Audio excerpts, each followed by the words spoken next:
So I hope that you are as excited about this as I am because it literally companies pay thousands of dollars for this and we just got it to work with a couple dollars worth of AI tokens.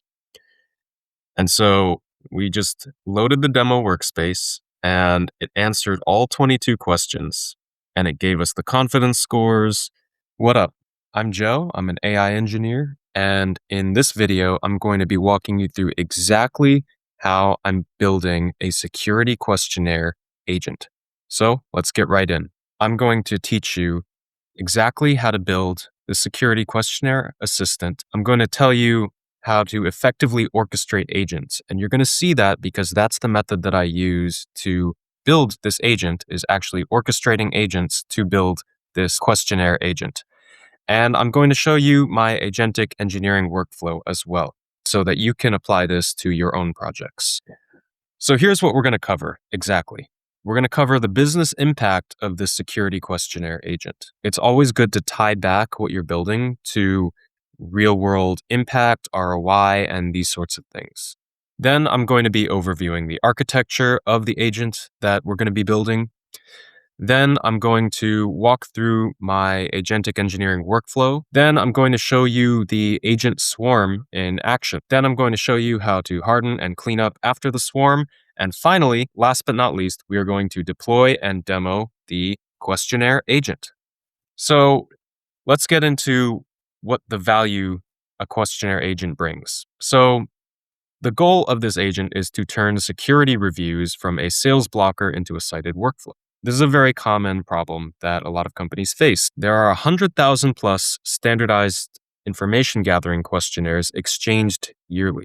Assuming you're a company that has 50 questionnaires per year and 150 questions per questionnaire and 5 minutes per question, that's around 625 hours per year that you're paying people to answer those for you. Now, this is pretty conservative because most questionnaires have a lot more than 150 questions. Assuming you have a 70% time reduction from this AI questionnaire agent, and assuming that you pay your employees $100 an hour, that includes all benefits and stuff like that, you're going to be looking at around $44,000 per year in savings just from this questionnaire agent. So you can see the real ROI from building something like this. It can save companies a ton of money. And there's actually an example that I found of a company that already does this. It's called Conveyor. They use AI to answer these security questionnaires, and they charge $9,600 per year for 2,000 answered questions. All right.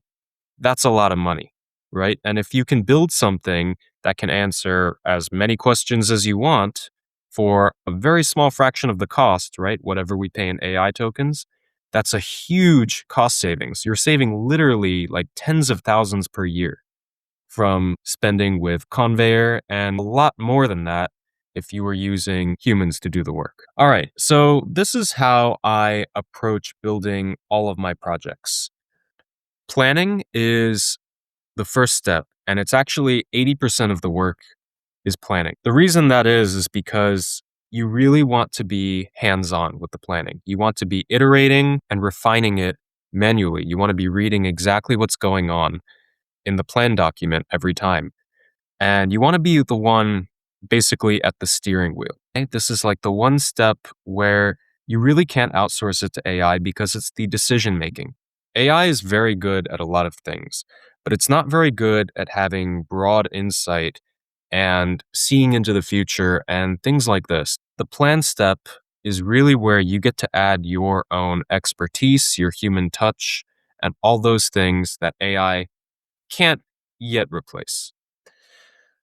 After you have a really solid plan document, we basically ask the agent to break up the plan into a series of small tasks that we call beads.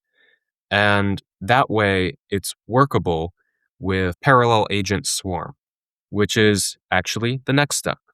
Once the beads are all done, we set the swarm off on the beads and they just all go and start taking these beads bit by bit and working on them. Then, once the swarm is done with the beads, we can deploy. And the deployment usually just involves deploying locally, testing it out, and then that's kind of where the refinement comes in. Because even if you spent a long time with a plan document, there are likely going to be things you want to tweak once you actually test it out.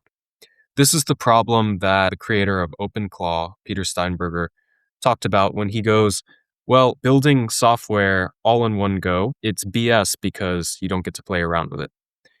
I disagree. I think that planning it out works really well. But yes, you do still need to play around with it and tweak it to your preferences.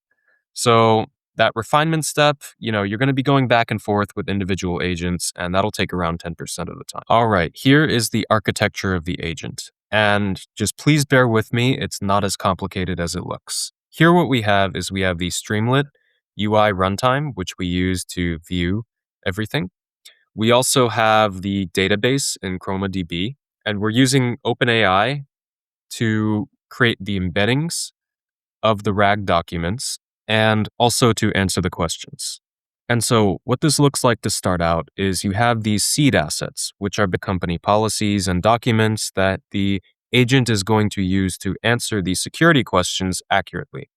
And what it does is it breaks these up into different chunks, and the OpenAI embedding model assigns those to a vector.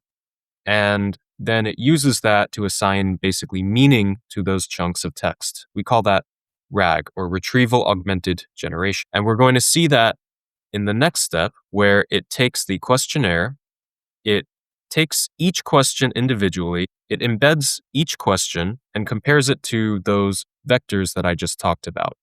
Then it finds the correct chunks based on that vector database, and it retrieves the evidence for that question. It then uses those retrieved chunks from the documents to answer the question. And so it feeds that into the AI model, and the AI model uses the evidence that it gathered to answer the question accurately. This is why it's a lot better than just feeding your questionnaire to a normal chatbot, because the chatbot doesn't have context on your company policies. So then it's going to generate that answer. It's going to structure that into a table and give you the answer and the confidence score and whether it needs review. And so then here it has the curated evidence chunk. It's going to cite its sources, basically. It's going to show you the chunks of data that it used to answer the question so that you can review those in case you need to fact check the AI agent. Then it's just going to publish that packet if you click publish and export it to CSVs, summaries, etc. So even though this architecture looks very complex on the outside, really it's a simple matter of taking the documents, ragging them, using that to answer the questions, and then basically just compiling that data into a user-friendly format. So after the plan has been made, I downloaded the plan and I created this new repository called Security Questionnaire Agent. So now what I'm going to do is upload the markdown plan file, and then we're going to commit this. Then what I'm going to do is I'm going to go here and rename this just for the sake of simplicity. So we're going to name this just plan.md so that the agents know exactly what it is. So we're going to commit those changes. And so now what we have is we just have the repo with the plan file called plan.md. So after that, we're going to go here. So I'm logged into my VPS right now, and I actually have an NTM bootstrap here that I created. So what this does is it basically initializes everything. And so I renamed plan.md because that's what it specifies here. And I already specified the name of the GitHub repo over here. So it's just going to connect everything with that one command. All right. And it also sent a prompt to pane2 called turn plan into beads. So it's going to send a prompt to make sure that agent starts turning the plan into the bead graph that I talked about earlier. Now we're in the terminal, and I actually have a bunch of queued up prompts here to send. What I really like about Codex is that you can queue up a bunch of prompts. So we can go here, can just paste it and hit tab, Then when it's done with whatever it's doing, that's going to invoke. And so these are all just prompts I have to make sure that it does what it should. This is just the generic prompt from Jeffrey that talks about like reviewing the beads. This makes sure that the plan document is covered by the beads because sometimes it won't make enough beads to actually cover what we're trying to build. Now, this is to make sure that we account for anything that could happen in the future bugs, future things like bad architecture. And then this is just to make sure that all the beads are super clear. So we're going to queue that up. And then what we're going to do is we're going to finish off with a few of these generic, just review prompts. So now we have like, at this point, like 8 or so prompts set up. So we can actually just walk away from this and in an hour or two, it'll be all done and ready to go. All the prompts are done running. And so we can see that the agent has made 84 beads and 81 of them are currently blocked. So 3 can be worked on right now. So what I'm going to do is I'm going to spawn 2 more agents right now. There we go. Just wait a little bit and then we're going to go to the palette, and then we're going to go default new agent, which is going to send a prompt to these. There it is. All right, so this is going to send that same default prompt to all the panes. This is going to tell them to read the agents.md and basically just start working on the beads. Now, if we really want, we can also do, and we can start assigning the beads as well. So I can say, work on,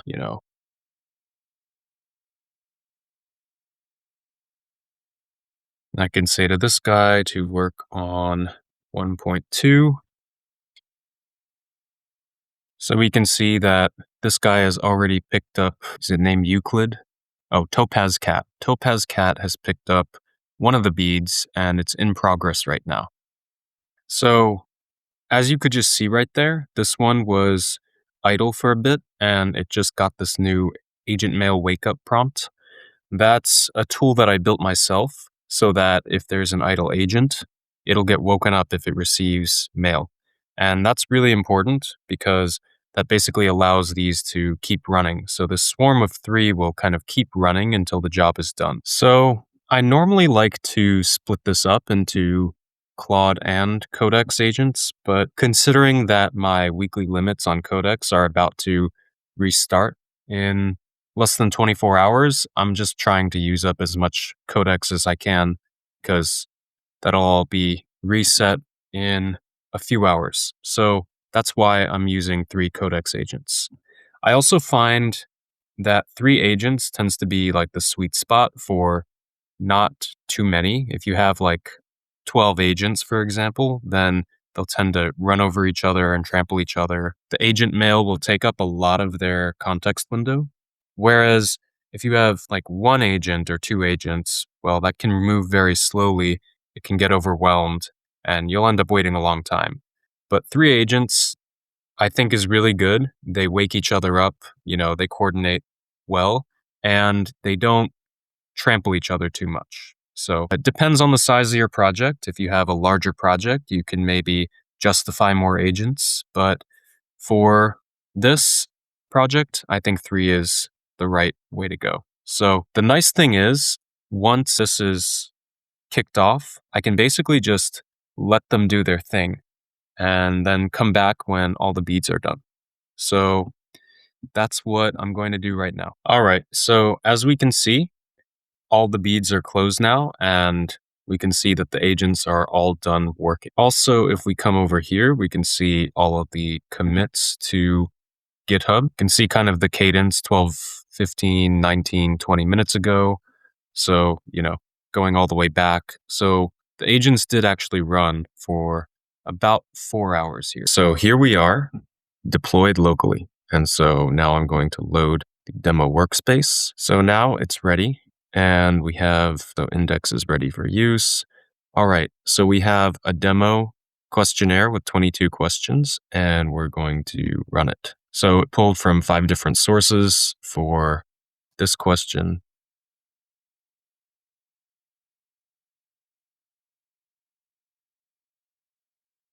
And so you can kind of just see how it's just looping through and running the AI through this.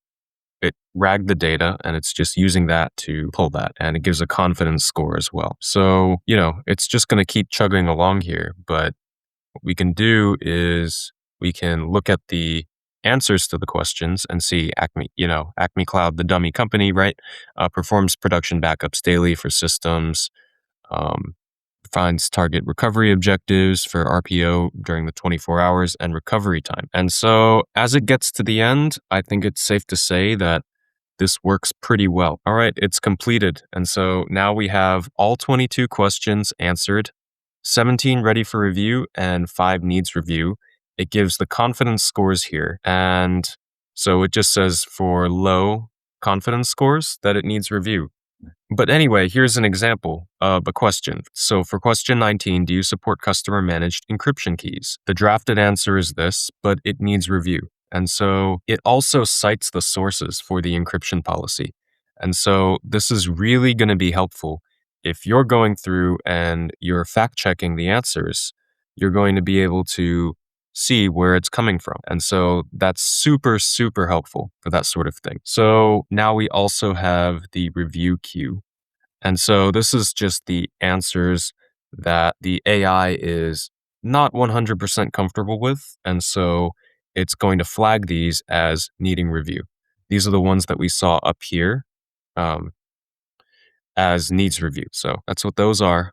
And then finally, we can publish the export packet into the finalized answer workbook, review summary, and needs review.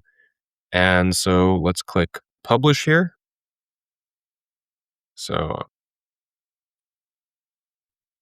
And so here we have the spreadsheet of all the data. So you can see it's formatted very nicely.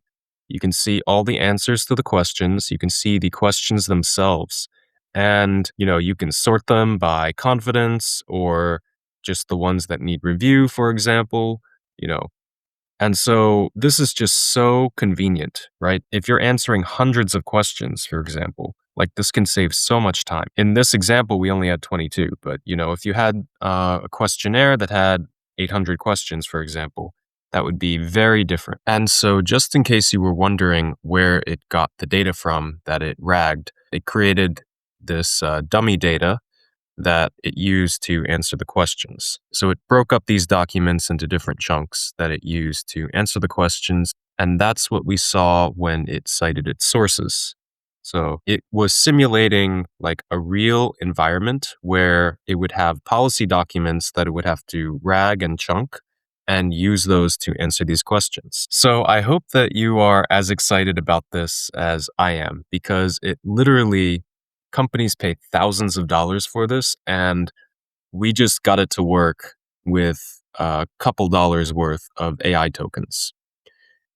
And so we just loaded the demo workspace and it answered all 22 questions, and it gave us the confidence scores, the statuses. For the question inspector, it just outlines which questions need reviews, and it cites its sources for why it answered this way, and you can accept it or reject it. And so it tells you basically everything you need to know for those questions and saves you a ton of time. Actually, okay, so this is my OpenAI API account that I used for the tokens on this project. And we can see that in answering those 22 questions, it used about 1 penny's worth of tokens, right? So this is a very cost-effective use case for AI. It's really not using that many tokens. Now, obviously, if you had a lot longer list of questions and you had a lot more documents to rag, yes, that would cost you more than a penny.